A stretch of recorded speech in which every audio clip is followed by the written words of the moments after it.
Ezekiel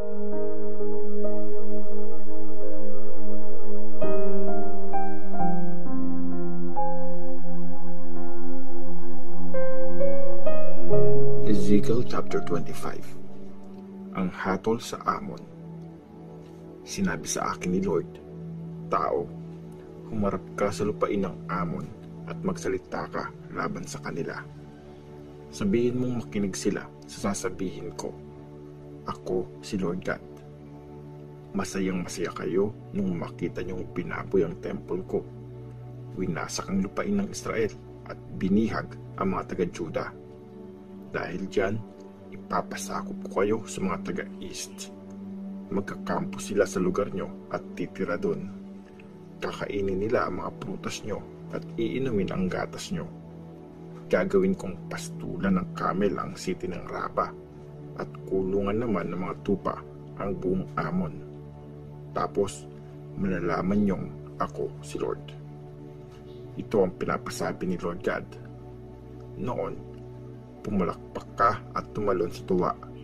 Nag-celebrate ka at kinutiya mo ang lupain ng Israel. Dahil dyan, paparusahan kita at ipapanakaw ko sa ibang mga bansa ang yaman mo. Wawasakin talaga kita hanggang sa hindi ka na maging bansa at mabura ka na sa mundo. Tapos, malalaman mong ako si Lord. Ang hatol sa Moab. Sabi ni Lord God, dahil sinabi ng Moab na ang Juda ay kagaya lang ng ibang mga bansa, hahayaan kong atakihin ang mga city na nasa border ng Moab, kasama yung pinakamagandang city nito, ang Beth Jeshimoth, Baal-meon at Kiriathaim. Ipapasakop ko sa mga taga-East ang Moab at hindi na sila magiging bansa kagaya ng Amon.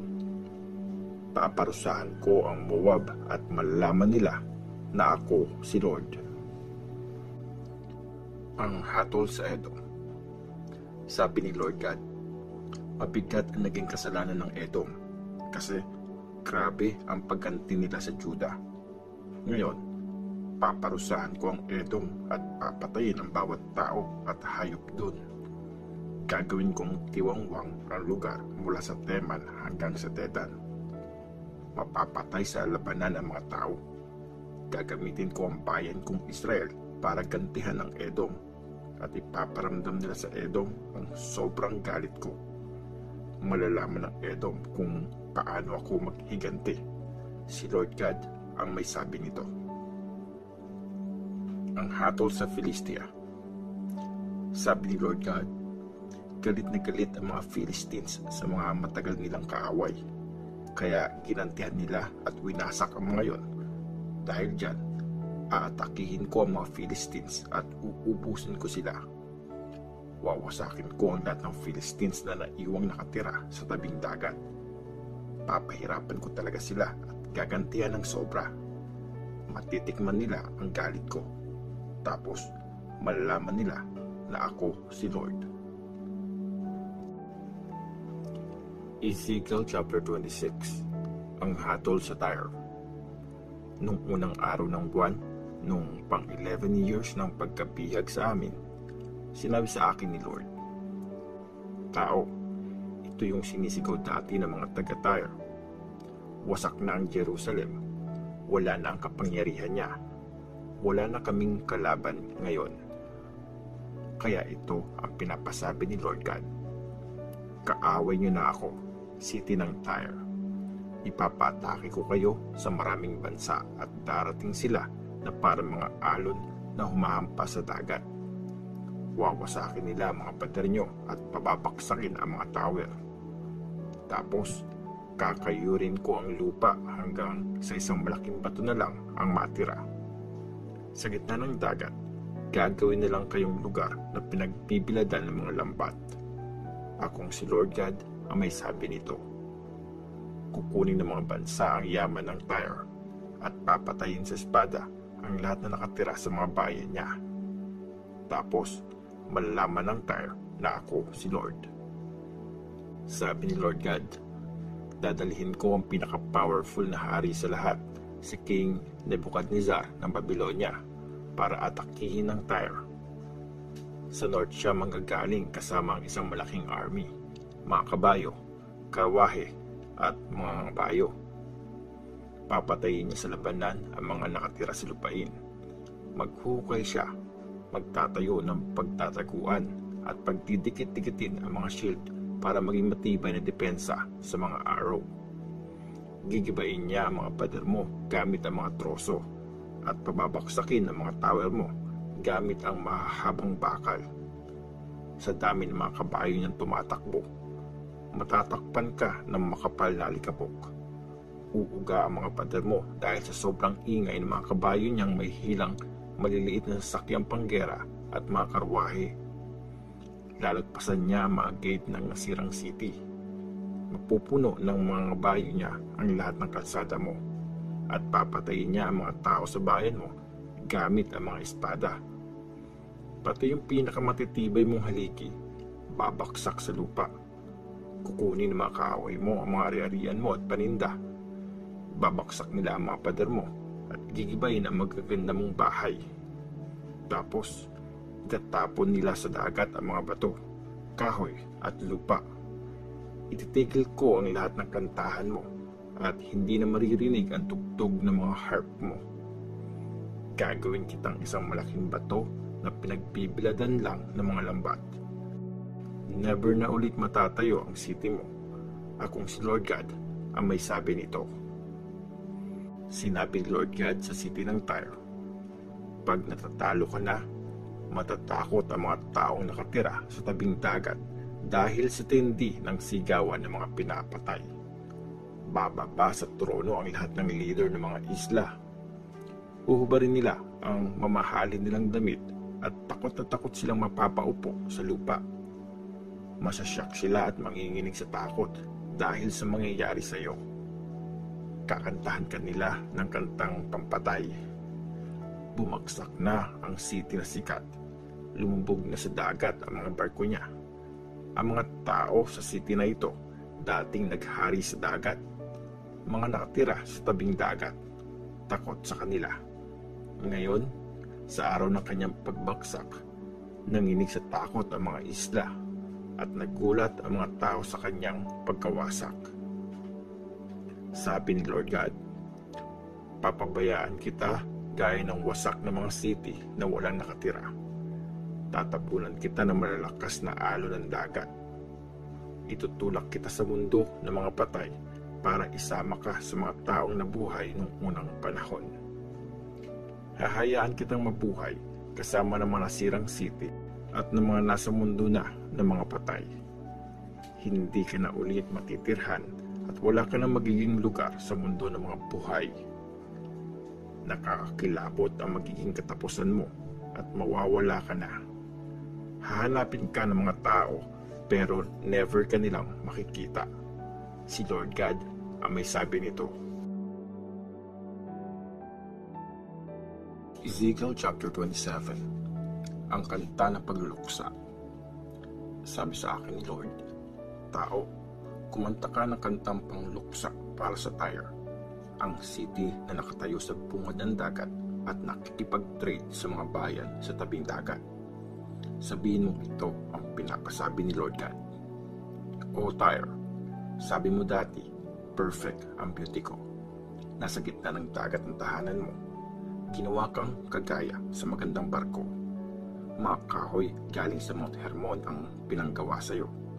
Gawa sa kahoy na cedar ng Lebanon ang mga layag mo. Sa kahoy ng oak tree galing Bashan, gawa ang iyong sagwan. Sa kahoy ng pine tree ng Cyprus naman ang iyong mga upuan, at ivory ang ginamit na pang-design.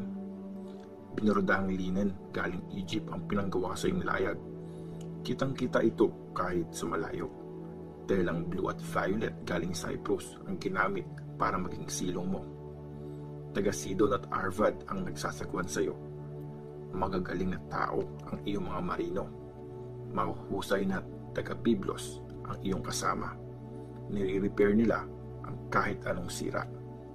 Mga naglalakbay sa karagatan, nakikipag-trade sa iyong daungan.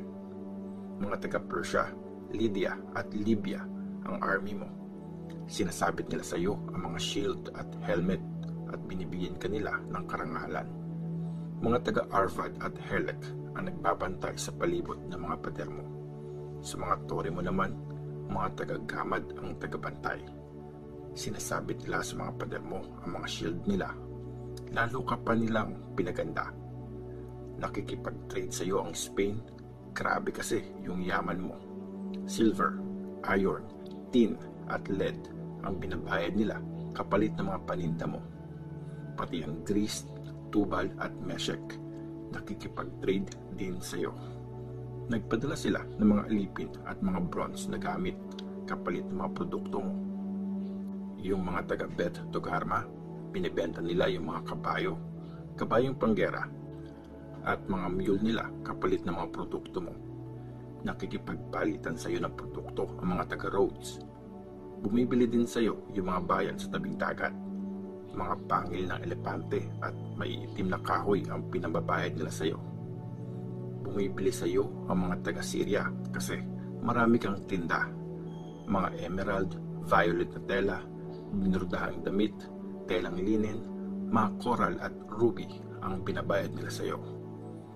Nakikipag-trade din sa iyo ang mga taga Juda at Israel. Mga wheat, honey, olive oil at mga panggawa ng pabango ang pinambabayad nila. Nakikipag-trade sa iyo ang mga taga Damascus kasi ang dami mong paninda. Mga wine galing sa Helbon at puting wool na galing sa Sahar ang pinambabayad nila. Nakikipagpalit sila ng mga bakal at mga panggawa ng pabango para sa mga tinda mo. Nagsusupply sa iyo mga taga-Dedan ng mga pansapin na tela para sa mga sinasakyang hayop. Sa mga taga-Arabia, ang mga leader ng Kedar mo kinukuha ang mga batang tupa, lalaking tupa at mga kambing. Nakikipag-trade din sa iyo ang mga negosyante ng Sheba at Raama. Mamahaling bato, ginto at magagandang klase ng pabango ang binabayad nila. Nakikipagpalit sa iyo ng mga produkto ang mga city ng Haran, Kane at Eden, pati mga negosyante ng Sheba, Ashur at Kilmad. Nagdadala sila sa iyo ng mamahaling damit, violet na tela at mga binudahang damit, makukulay na carpet, pati mga pantali at lubid. Dinideliver mo ang mga paninda mo gamit ang malalaking barko. Para kang barko sa dagat, punong-puno ng maraming produkto. Sa iba't ibang lugar, ikaw ay sinagwan dahil sa hangin galing silangan, nawasak ka sa gitna ng karagatan. Mga yaman, gamit, paninda mo, pati mga seaman at marino, mga taga-repair at nagnenegosyo, pati yung mga kasama mong sundalo at ang lahat ng kasama mo sa barko, malulunod sa gitna ng dagat sa mismong araw ng iyong pagkawasak. Sa lakas ng pag-iyak ng iyong mga taga-sagwan, doon sa tabing dagat, mayayanig ang mga bayan. Mga tao sa mga barko ay nagsialisan, mga taga-sagwan sa lupa nagpuntahan. Humagulgol sila at sobrang nasaktan. Naglagay sila ng alikabok sa ulo at gumulong-gulong sa mga abo. Nagpakalbo sila dahil sa iyo at nagdamit na lang ng sako. Nag-iyakan sila. Durog na durog ang puso. Kinantahan kanila ng awit ng pagluluksa. Sino ngayon ang kagaya ng Tyre na winasak sa gitna ng dagat? Pag ang produkto ay nasa ibang bayan, maraming tao ang nasisiyahan. Ang mga hari ay yumaman dahil sa paninda mo at kayamanan. Ngayon, sirang-sira ka na at sa ilalim ng dagat, ikaw ay nahulog. Mga yaman mo at lahat ng nagtrabaho sa iyo, kasama mong nawasak at lumubog. Mga nakatira sa tabing dagat, gulat na gulat sa sinapit mo. Takot na takot ang mga hari nila. Kitang-kita yon sa kanilang mukha. Wala ka na. Forever ka nang wala. Lahat ng nagtitinda sa buong mundo natatakot magaya sa sinapit mo.